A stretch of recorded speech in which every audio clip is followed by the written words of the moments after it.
अस्सलाम वालेकुम everyone, welcome back to my lecture. आज हम स्टडी करेंगे होम्योस्टैटिक्स के बारे में और ये हमारा सेल्फ फिजियोलॉजी के अंदर लास्ट लेक्चर है। और होम्योस्टैटिक्स को स्टार्ट करते हैं, इसके बारे में स्टडी करते हैं कि होता क्या है। सबसे पहले होम्योस्टैटिक्स को स्टडी करने के लिए, इसको जानने के लिए हमें पता होना चाहिए कि इसका मतलब क्या होता है। होम्योस्टैटिक्स को जो वर्ड है हमारे पास होम्योस्टैटिक्स, ये दो वर्ड से मिलके निकला है, जिसमें होम्यो मीन सेम और स्टैटिस मीन स्टैंडिंग।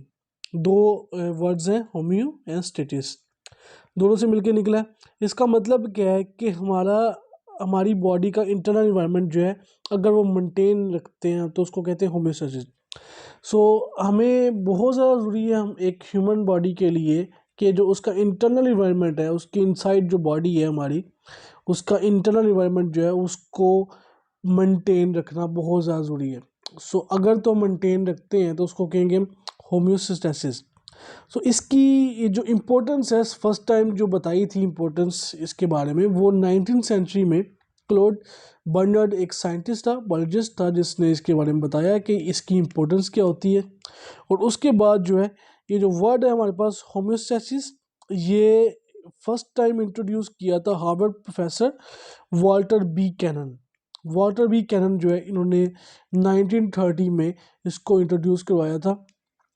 ये आपने हमेशा याद रखना है कि जो होम्योस्टैसिस का वर्ड है वो किसने इंट्रोड्यूस करवाया था। इसका ये एक हार्वर्ड का प्रोफेसर था जिसका नाम था वाल्टर बी कैनन। इस 1930 में इसको इंट्रोड्यूस करवाया था।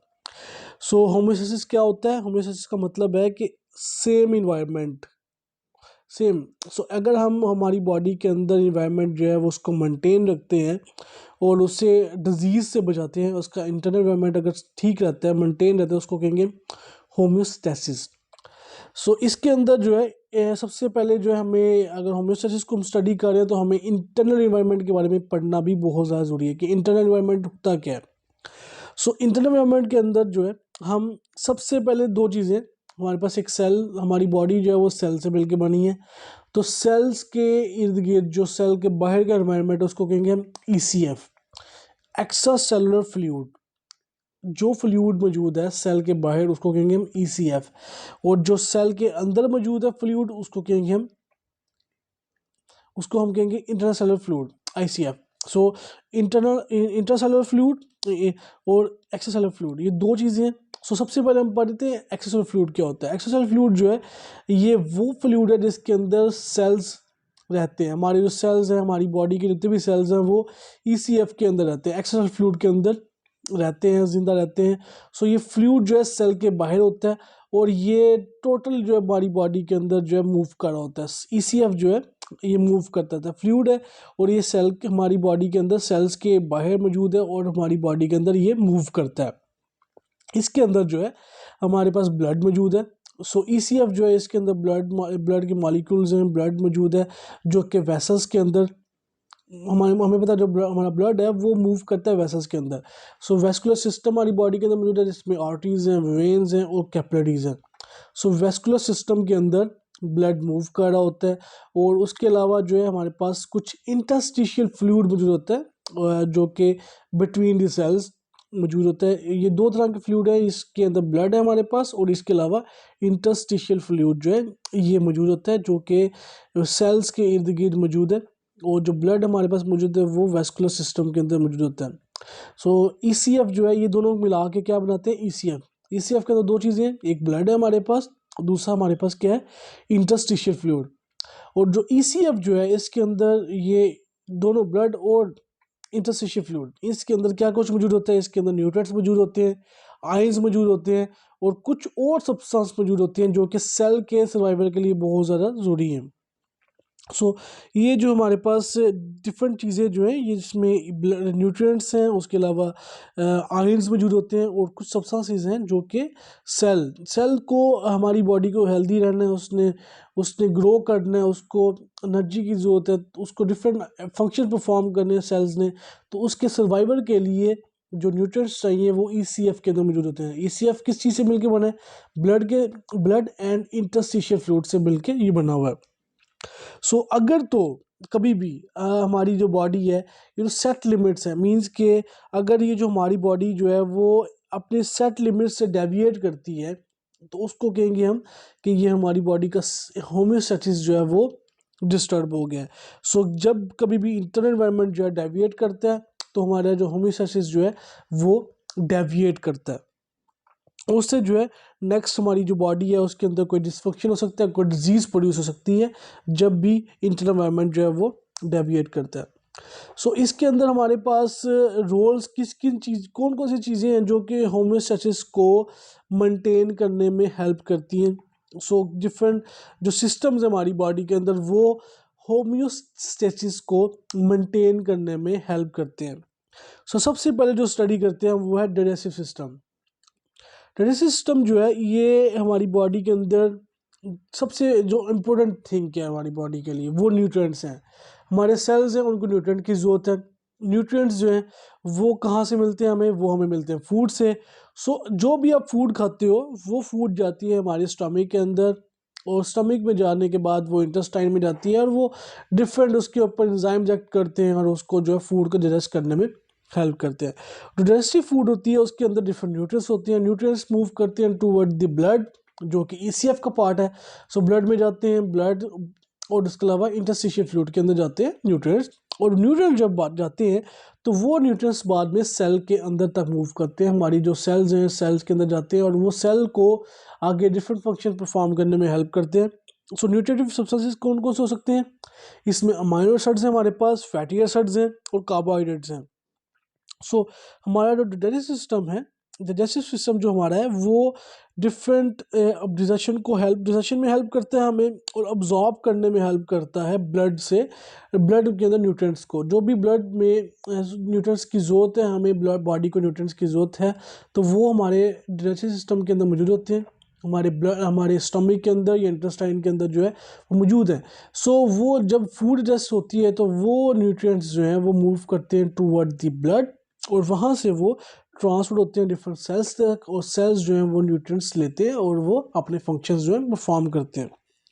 उसके बाद जो सेकंड थिंग है जो कि हमारी बॉडी का होम्योस्टैसिस को मेंटेन करने में हेल्प करती है वो है हमारे पास रेस्पिरेटरी सिस्टम। रेस्पिरेटरी सिस्टम जो है वो किस तरह से हमें इम्पोर्टेंट है। एक तो हमें जो हमारे सेल्स को तो सबसे ज़्यादा चीज़ की ज़रूरत है न्यूट्रिएंट्स के बाद वो है ऑक्सीजन की।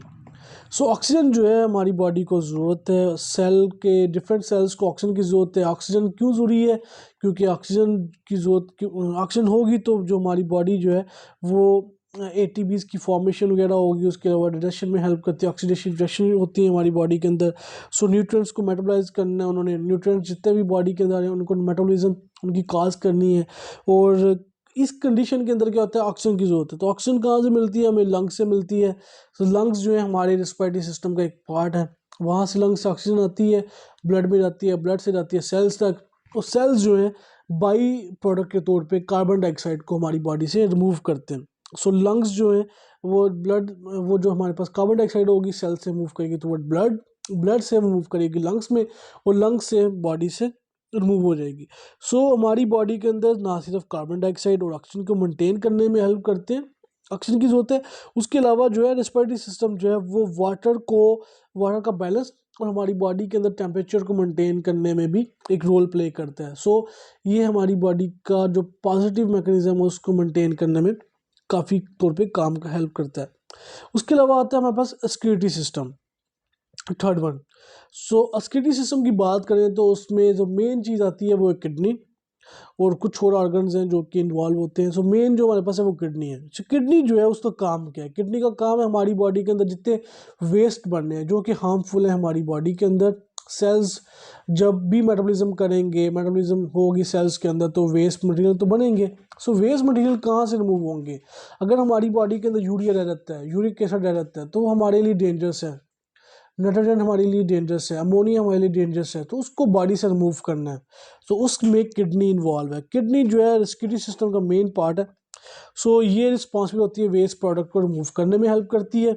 उसके बाद जो है हमारे पास किडनी जो है ना सिर्फ वेस्ट प्रोडक्ट को बॉडी से निकालती है बल्कि वो वाटर बैलेंस में भी हेल्प करती है, इलेक्ट्रोलाइट बैलेंस में भी हेल्प करती है। इलेक्ट्रोलाइट बैलेंस का मतलब है कि सोडियम पोटाशियम आयंस जो है हमारी बॉडी के अंदर उनको मेंटेन करने में हेल्प कर रही है, एसिड बेस बैलेंस को मेंटेन करने में हेल्प कर रही है, हमें पता है कि जो हमारा यूरिन है वो मोस्टली एसिडिक होता है, तो एसिड मॉलिक्यूल्स जो हैं हमारी बॉडी से रिमूव होते हैं ताकि जो हम एसिडिक एनवायरनमेंट है वो कम हो जाए और हमारी बॉडी जो है उससे उससे उससे खतरा कोई ना हो उसको। उसके अलावा ऑस्मोलैरिटी जो है ऑफ द फ्लूइड उसको भी मेंटेन करने में ये हमारी किडनी जो है वो इन्वॉल्व होती है। उसके बाद आती है हमारी स्किन। जिस हमने बाकी ऑर्गन्स की बात कर की है हमने, जिसमें डाइजेस्टिव सिस्टम था हमारा, उसके अलावा हमारा सिस्टम था स्किन सिस्टम था, रिस्पिरेटरी सिस्टम था, इसका स्किन भी जो है ये पूरा एक सिस्टम है। स्किन जो है हमारी पूरी बॉडी को कवर करती है और हमें बहुत सारे रेज से बचाती है। मीन्स हार्मफुल रेज जो है, हार्मफुल सब्सटेंसेस जो हैं, हार्मफुल रेडिएशन जो हैं जिसमें यूवी रेडिएशंस हैं, हार्मफुल सब्सटेंसेस जिसमें बैक्टीरियाज हैं हमारे पास, और मैकेनिकल ब्लो जो है उससे हमें बचाती है हमारी स्किन। अगर स्किन ना हो तो डेफिनेटली हमारी बॉडी जो है वो प्रॉपरली जो है, अगर स्किन मौजूद ना हो बॉडी के ऊपर तो इंसान का ज़िंदा रहना पॉसिबल नहीं है। इसके अलावा जो स्वेट हमारी बॉडी के ऊपर प्रोड्यूस होता है, स्किन के ऊपर प्रोड्यूस होता है स्वेट, और वो जो स्वेट है वो हमारी बॉडी के अंदर हेल्प करते हैं हमें टेम्परेचर मेंटेन करने में। टेम्परेचर मेंटेन करना है, उसके अलावा वाटर को बैलेंस करना है, तो उसके लिए भी स्किन जो है वो रिस्पॉन्सिबल होती है। बहुत हम इसके अलावा अगर देखें स्किन क्या करती है, उसके अलावा वेस्ट मटेरियल्स जो है स्मॉल क्वांटिटी, बहुत ज़्यादा अमाउंट में तो नहीं लेकिन स्मॉल क्वांटिटी ऑफ जो वेस्ट मटेरियल है वो स्किन के थ्रू रिमूव होते हैं, जिसमें यूरिया हमारे पास, सॉल्ट्स हैं और कुछ फैटी एसिड्स जो हैं, जो भी फैटी सब्सटेंसेस जो हैं ये भी रिमूव होते हैं। उसके अलावा ये सबसे लार्ज ऑर्गन है हमारी बॉडी के ऊपर, और इसके ऊपर रिसेप्टर मौजूद होते हैं। डिफरेंट स्किन्स के ऊपर डिफरेंट रिसेप्टर्स मौजूद हैं, जो कि रिसेप्टर क्या करते हैं, सेंसेशन में हेल्प करते हैं। और ये सेंसेशन किस तरफ जाती है, हमारी रिसेप्टर्स जो है सेंसेशंस में हेल्प करते हैं, और वो सेंसेशन जो है टुवर्ड द ब्रेन मूव करती हैं, तो स्किन इसमें इन्वॉल्व होती है। जो नेक्स्ट हमारे पास सिस्टम है वो है ब्लड और सर्कुलेटरी सिस्टम। ब्लड जो है हमें पता है कि जो हमारा हार्ट है वो ब्लड वेसल्स, हार्ट और ब्लड वेसल्स दो चीज़ें हैं जो कि जिसके थ्रू ब्लड मूव कर रहा होता है। हार्ट ब्लड को पंप करता है और ब्लड वेसल में जाता है, ब्लड वेसल्स जो है वो आगे मूव करवाती हैं ब्लड को टूवर्ड डिफरेंट ऑर्गन्स। हार्ट जो है ब्लड फ्लो में इन्वॉल्व है, और इसके अलावा जो WBCs हैं ये ब्लड का पार्ट है, हमें पता है इसमें ब्लड के एक ब्लड का पार्ट है WBCs, वाइट ब्लड सेल्स, जो कि हेल्प करती हैं हमें प्रोटेक्ट करती हैं फ्रॉम दी इन्वेडर्स, जिसमें बैक्टीरियाज हैं, पैथोजेंस हैं डिफरेंट, और हमें बॉडी के अंदर इम्यूनिटी प्रोड्यूस करने में ये हेल्प करती हैं WBCs। उसके बाद हमारे पास सिस्टम जो नेक्स्ट सिस्टम है वो है लिम्फेटिक सिस्टम। लिम्फेटिक सिस्टम जो है लिम्फेटिक वेसल से मिलकर बना हुआ है और लिम्फेटिक नोड से मिलकर बना है, जिसके अंदर लिम्फ जो है फ्लो करता है। प्रोटीन है जो कि टिश्यूज़ के अंदर होती है, वो टिश्यू स्पेस के अंदर जो प्रोटीन मौजूद है वो ब्लड की तरफ जाती है, और उसके अलावा लिम्फ नोड जो है डिफेंड करते हैं हमारी बॉडी को बैक्टीरियाज के अगेंस्ट, टॉक्सिन सब्सटेंसेस के अगेंस्ट हमें डिफेंड करते हैं। और लिम्फ जो है ये डिफरेंट प्रोटीन्स को रिटेन करता है बॉडी के अंदर, और लिम्फ जो है फिल्टर करते हैं हमें हार्मफुल सब्सटेंसेस को फिल्टर आउट करने में भी हेल्प करता है। लिम्फेटिक सिस्टम जो है बहुत बहुत ज़्यादा इंपॉर्टेंट है हमारी बॉडी के लिए। नेक्स्ट जो सिस्टम है जो कि हमारी बॉडी के अंदर होम्योस्टेसिस को मेंटेन करने में हेल्प करता है वो है हमारे पास एंडोक्राइन सिस्टम। एंडोक्राइन सिस्टम आपने पता होगा क्या होता है, ये हमारे बेसिकली हार्मोन्स हैं डिफरेंट, जो हमारी पिट्यूटरी हार्मोन्स हैं या अदर हार्मोन एड्रेनोकॉर्टेक्स के हार्मोन्स हैं, डिफरेंट हार्मोन्स जो हमारी बॉडी के अंदर फॉर्म हो रहे हैं, वो हार्मोन्स जो हैं वो हमें ग्रोथ में हेल्प करते हैं, फंक्शंस परफॉर्म करने में हेल्प करते हैं डिफरेंट टिश्यूज़ के। उसके अलावा एंडोक्राइन हार्मोन की बात करें तो वो सिंथेसाइज कर हमारी बॉडी के अंदर सिंथेसिस, और एंडोक्राइन जो है हमारे पास ग्लैंड जो है बेसिकली वो डिफरेंट हार्मोन्स को सिंथेसाइज करते हैं हमारी बॉडी के अंदर, उसको स्क्रीट आउट कर रहा होता है, रिलीज़ कर रहा होता है वहाँ से, और हमारे ब्लड के थ्रू वो मूव करते हैं डिफरेंट ऑर्गन्स के अंदर, और जो हार्मोन्स हैं डिफरेंट फंक्शन परफॉर्म करते हैं जो कि इम्पोर्टेंट है हमारी बॉडी के अंदर होम्योस्टेसिस को मेंटेन करने में हेल्प करते हैं। नेक्स्ट हमारे जो मेजर सिस्टम है वो है स्केलेटल मसल्स। स्केलेटल सिस्टम कह सकते हैं इसको, जो कि अगर हमने कहीं भी हमने खाना हमने सबसे पहले पता था डाइजेस्टिव सिस्टम जिसमें न्यूट्रिएंट्स जो इन्वॉल्व हैं। न्यूट्रिएंट्स तो तब हमारी बॉडी में जाएंगे जब उसको हम खा सकेंगे, तो हमें फूड चाहिए, फूड तक पहुंचाई के लिए हमें हमारा स्केलेटल मसल्स जो है वो इन्वॉल्व होती हैं। अगर हमारा स्केलेटल मसल ही काम ना करे तो हम डेफिनेटली हम जो है फूड तक रसाई मौजूद हम नहीं पा सकते, हम नहीं जा सकते फूड, हम पिक नहीं कर सकते। तो इसलिए जो है हमें ऑर्गेनिज्म को मूव करना है टूवर्ड द फूड, और फूड तक जाना है, उन सच फूड में जाना है, वहाँ तक मूव करना है। तो उसके लिए स्केलेटन जो है हमारी बॉडी के अंदर मसल मौजूद हैं, बोन्स हैं, एक स्केलेटन है जो कि हमें हेल्प करता है फूड की खाना जो है तलाश करने में हेल्प करता है। उसके अलावा जो है जो हमारे इर्द गिर्द जो इन्वायरमेंट है, जो कि एडवर्स इन्वायरमेंट है, जो कि हमारे हमें हमें हमारी डेंजरस है, उससे बचाने में भी स्केलेटल सिस्टम जो है हमें हेल्प करता है।